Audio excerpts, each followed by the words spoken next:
Hi, I'm Q, your digital water assistant at Qatium. Today, I'll show you how to perform a fire flow analysis in Qatium by specifying a target demand. You'll always find me here, at the bottom left of the screen if you need any assistance. A fire flow analysis is necessary to evaluate a network's ability to support firefighting operations. It determines whether the system can provide sufficient flow rates while maintaining the required pressure. This can be achieved in a number of ways, including assessing the maximum flow at a set pressure, or assessing the network pressures when a specific flow rate is applied, the method we'll cover in today's tutorial.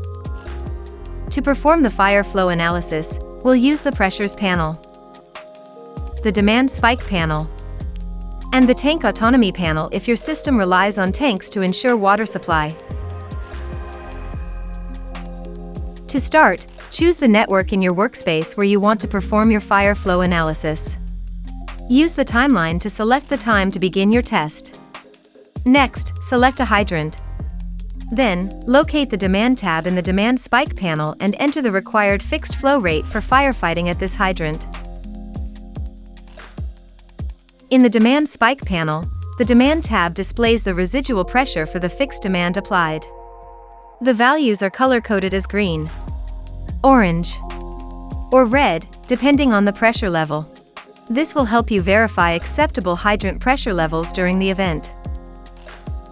Use the pressure panel to pinpoint customers with critically low pressure. For best results, select pressure ranges lower than your target value. Click the hexagon to quickly identify customer points' minimum pressure. Depending on the start time you set, use the fast forward button to see how the pressure changes throughout the day.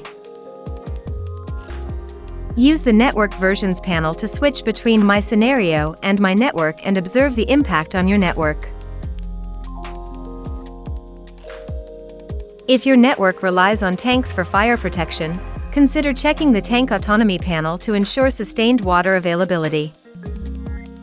To perform a new fire flow analysis, first delete your existing one by using the trash can button in the network versions panel. I hope this guide was helpful. See you in the next video.